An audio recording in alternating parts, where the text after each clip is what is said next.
I had this experience in 2020 when everyone was staying indoors as the world shut down due to COVID. Their homes as a passionate hiker and camper, I excused my travel by citing CO. To camp out in various national parks in many locations, one of those locations was a Rocky Mountain National Park Creek, Park, Colorado, without disclosing my identity or excessive personal information disclosure information. So let's just say occurred in my job in 2019 that inflicted slight damage to my reputation. A bit, and many individuals hated it. I had to move to a new apartment, phone number, and ultimately resigned from my position. The error. The storm was anticipated as I made a significant number of people lose a lot of money. I simply didn't understand the extent to which it would. I was actually being hounded by several strangers' figures. Some of the sentences were even menacing. I was unsure if they were from the same place, individual or various individuals each time, but I thought about the potential that it was, I have, a single text from a number of various numbers for a while. It appeared to stop, and I was appreciative that folks seemed to either move on or lose interest. This time I wasn't working. Instead, I was taking some time for myself, which is why I was traveling. Several national parks I was the driver of, the three. Rocky Mountain National Park is hours away. I parked my pickup and began my ascent.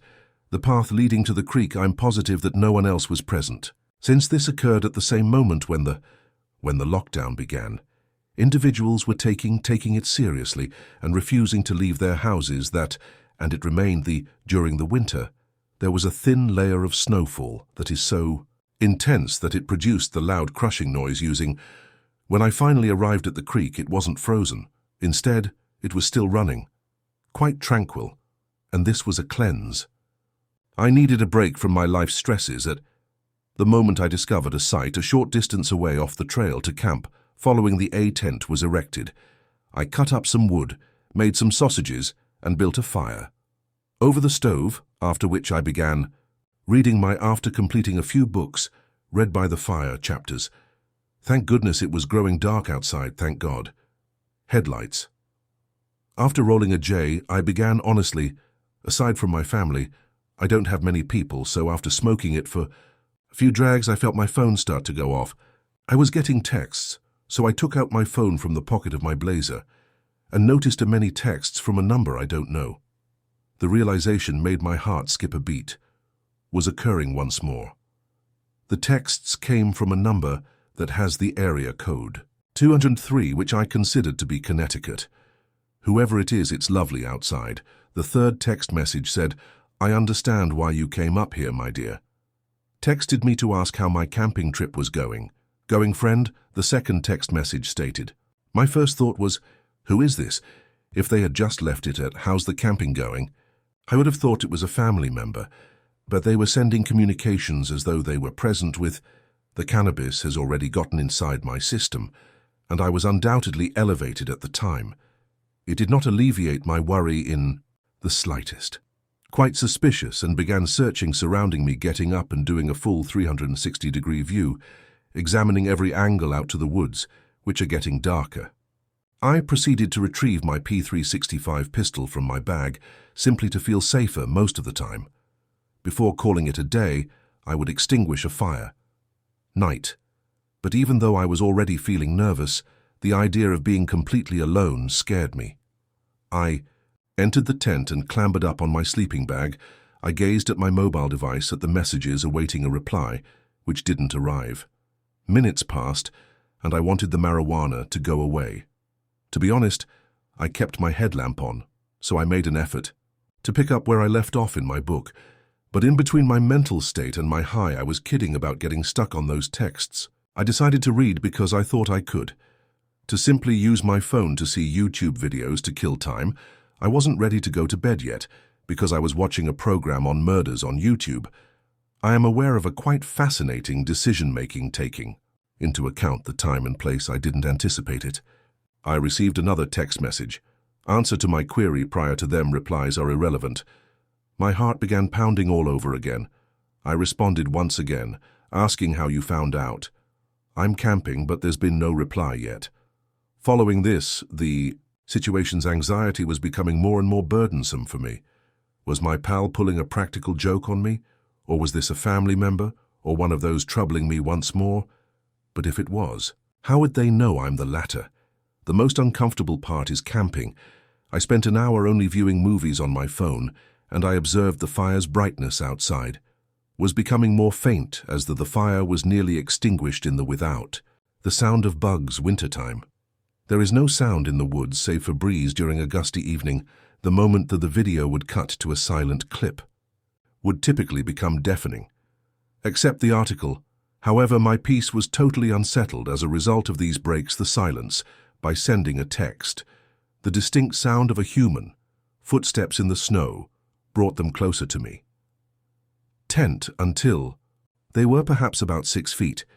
When the footsteps outside the tent halted, I had the rifle firmly grasped in my palm, prepared to switch off the safety. Suddenly a flash came from outside. It appeared as though someone briefly shone a light source at the tent. Alternatively, they used an image. I quickly received my response and heard the "someone leaves now" before their footsteps gradually disappeared into silence. And in the back, as I anticipated, my phone vibrated and dinged in my head. Then I received a picture from that number. That the picture of my tent after that was a text message saying, "Good night. Rest." I'm not sure why, but all of a sudden, I felt as if I had abruptly lost the rest of my high and about of. I was overcome with confidence and adrenaline. I fired 2 bullets after unzipping the tent. The sound of footsteps echoed throughout the air. Fleeing in the snow in the not-so-friendly, I was informed from a far distance that it was effective and terrified the individual away. But it also unsettled me that would imply that they were still concealed in seeing it from a distance. I yelled and climbed back after threading into the air. I think it worked inside my tent, since no additional texts were sent and no additional sounds of footsteps. I felt like I had 3 drinks because the incident woke me up entirely, and I remained alert for hours following. After a few drinks of coffee, I did fall. Dozing off and waking up to the sun in the morning, it was a great comfort to anyone who followed me. I was not prepared to pull a gun. I certainly don't appear to be the kind of someone who would own a firearm, and I am aware of that. I had never shot anything before. That firearm since purchasing it, and in reality until now, the only person who had been bothering me by SMS, and it seems evidently made the decision to stop stalking me. Off when they saw I was carrying a firearm. As it has been nearly 5 years since I haven't been bothered yet, but it was a terrible night, and I can't even begin to conceive how things could have gone otherwise. If I weren't armed when I was a child, each year my family would follow a custom in which everyone travels to northern Michigan to have on the October weekend. Our Uncle Jim used to possess a 4-acre plot of land up there. The house could accommodate many people on the site. Individuals with 3 bedrooms and 5 2-bedrooms and baths were prepared for my siblings and cousins. Thus, my brother and sister sharing a room, along with our 4 cousins in a different room from the others, were for every one of our parents. Even though my dad loves animals and would never hurt a fly, he has gone camping with my Uncle Jim a few times. He has always been an avid hunter and fisherman, and part of the 4 acres that my uncle owned was a large area of forest. He marked a number of trees with red paint to mark the boundary of the property. Beyond that, it was just county-owned forest, and I'm not sure the closest house in that direction was miles away. During lunch, my brother Adam and my cousins Jake and Joe all had an idea when our dads were discussing hunting, and that evening, our dads agreed with our plan to camp in the woods. They were undoubtedly already more inclined to say yes to things when intoxicated. Although our mothers weren't as supportive, they didn't say no outright. So my father and the 4 of us were led by Uncle Jim into the tent in the woods. With my female cousins and sister wasn't a part of this. They led us into the woods, just the boys. Then when our youngest, Joey, began grumbling that it's too far away, began to laugh, which is how our fathers are. During their time together, particularly when they enjoyed playing with us while drinking. Children discussing ages. At the time I was around 13, Adam and Jake were around 10, and Joe was about 9. We went past the boundary of the land, as there was this little spot in the forest with a cluster of things that appear like soft green moss, which my uncle called deer beds, and I believe he said it was flawless for a campground, and he has utilized it prior to my father and Uncle Jim give us an instruction on how to set up a tent. They forced us to assist in order for it to. They weren't the only ones who worked on it. Was an enormous tent, large, enough for after it was set up, 4 people, especially children, put their sleeping bags inside. We did this during the day because clearly that was far simpler than completing it at night after everything we returned home and engaged in games. Outside until dinner time, when we're having our mothers once more stated that they weren't supporters of the notion that we were too young to spend time alone in the woods with our dads, assured me we would be all right.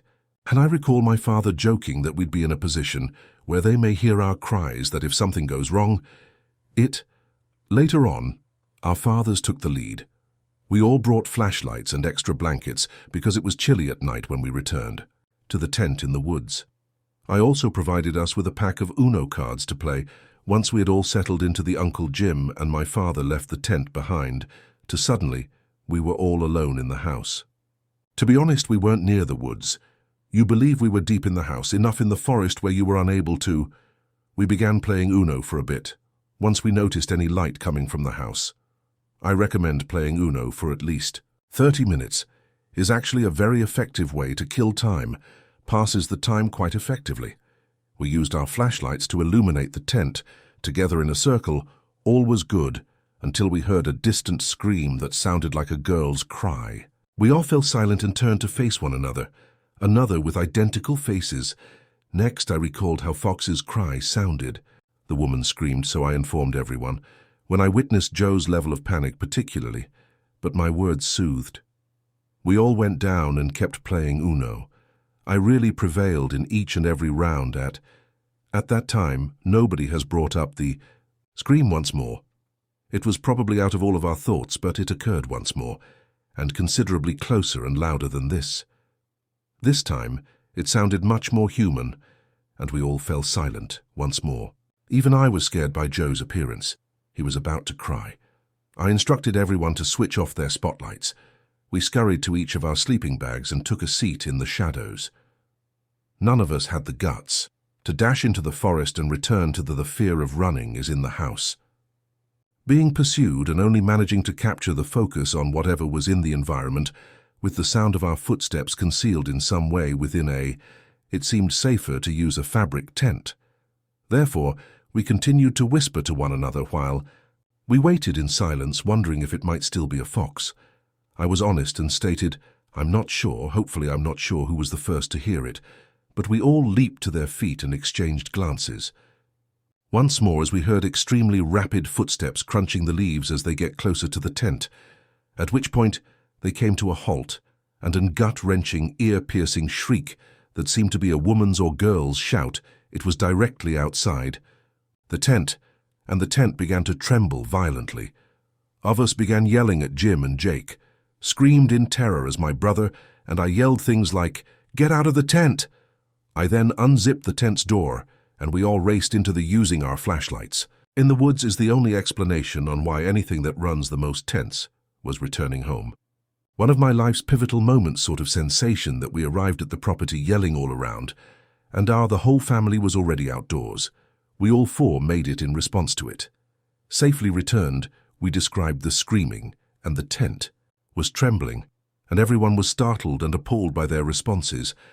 I then saw my sister and our cousins Jamie and Christina weren't outdoors, so I contacted my father, and Uncle is claiming that they sent one of the girls to frighten us, but after he revealed us that the girls had gone to bed already, as it became evident that I didn't realize we were in the woods. Dad and a couple headed into the woods, of weapons, and eventually came back. After failing to locate anyone, the following day we all assisted in transporting the tent and other returning items to the house. We never camped out in those woods again, and we didn't even play outside, so you can probably assume that was a one-and-done event, no longer after dark. What child would pursue such a situation? My guess is as accurate as anybody else's about why and by whom were they outside our tent. Were carrying out their, did you still do what I'm about to tell you? Makes me wonder what's Real, and why didn't my dad and I experience this? And 2 years later I still get chills. Just considering it, I get how it sounds like something I wouldn't believe if I were you. Either way, but I promise you the statement is accurate. My dad and I went camping in the deep country 2 years ago, and we had a great time there. Since it was frequently a pleasant moment to get removed from reality, this location in particular, there were pleasant hiking trails. Although zip lines are a little touristic, they have profound the past. You are familiar with Native American territories. The first night there was ideal. Campfires with families at other campsites, children everywhere are giggling in the manner of, "You go." Camping on a calm night for us. Toasted marshmallows and made hot dogs, opened many beers, and made Tiny engage in conversation with others around us. A normal, tranquil first night, but things began to shift on the second night. The employees informed us that we were the only ones. No one else reserved a spot at the park. At first, the entire campground was excited. We thought it sounded serene. Hiked, fished, and took it during the day. Slow. At one time, we heard a frightening listening to a podcast while relaxing by the river. Since, well, why not lean into the eerie environment? We believed we were. By the time the sun rose, they were. Being humorous. Setting, we felt somewhat content. Exhausted and dazed from the beers in a way that is fulfilling, we decided to charge our phones in the park's information center after a hard day outside, and get some food before it gets too late. The trek back to our campsite is dark. The song began to play in the woods at that point. Felt different. The air was more dense than the sky had a strange twilight color. My dad resorted to me because he didn't want to leave, and remarked, "Don't you think this is strange?" In a dream of some sort, he was. Indeed, the forest seemed to go on forever. Extending in all directions, the chest became constricted. I was unable to get rid of having the impression that we weren't alone say anything after that. Simply continue to walk while looking over our shoulders as if we may see something. Back at camp, hiding among the trees, we remained near the fire. But we didn't truly discuss the strange sensation. We didn't have to. We both seemed to agreed in silence to maintain normalcy. We burned while acting as though nothing was wrong. Marshmallows smoked and listened to music. Some marijuana in an attempt to divert our attention. Not your usual father-son moment might anticipate, but when the sun dropped beneath the trees out of sight, no longer observe what was before us, aside from the fire, which is when as we sat by the campfire and toasted some s'mores, the bad feeling worsened. I wish to convey it. Around 9 o'clock we heard a boom that was as loud as a train fell. It suddenly became loud, and it reverberated through the forest from the river's course, perhaps 100. We retrieved our torches from yards away and directed them to the noise, but there was nothing lighting or moving. Bigfoot and I joked that our eyes were empty, laughing uncontrollably, but neither of us thought it. After a few minutes, it returned, more distant and louder this time. But the we shone with the same weight and sound, lights once more, but the trees encircling our tent were the only thing visible after the wilderness ate up our flashlights. The third explosion. As they got closer, the panic struck. Whatever. It was approaching us in a manner similar to was going about the encampment at that moment, not even prior to our ability to retrieve when the fourth bang occurs, perhaps 20 yards away. That's when the genuine terror and adrenaline kicked in. Whatever high I got from smoking marijuana long since deceased, my father turned to me. I could see the horror in his eyes as they widened. We decided to enter the tent, hurriedly gathered the remaining firewood and tossed it upon the flames in the hopes that the flames would frighten away whatever was out. We clambered into the tent after that. I ran, leaving everything else behind. Within the tent and swiftly fell, my dad was lying down on the ground. Going a bit more slowly and keeping to the right behind me just before he entered, the loudest bang occurs in the tent. Occurred so near that it seemed like the ground. My dad shook and froze. Gazing out into the dark, I grabbed his hand and uttered his name. Attention as he gazed in disbelief at that moment. Leaping swiftly into the tent, it standing there muttering, "What's?" I asked, standing there. I'm not sure as I buried myself, he sat by the zipper and spoke in a shaking voice that resembled a wall of darkness, trying to slide under my sleeping bag as he sat there as silently as I could. Grasping our lone weapon, A little the knife was very pointless, but that was all we had. Then there was this noise of vibration that it is difficult to describe even now. Began in a faint hum, although it wasn't. The air was filled with a simple sound, sensation that makes our chest tight. It's unlike anything I've ever experienced. My father whispered, "Hear me out." I couldn't respond. I simply nodded, too afraid to speak since it felt like we were being pursued.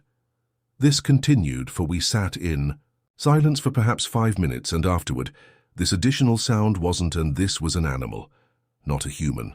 Guttural extraterrestrial sound like I enjoy.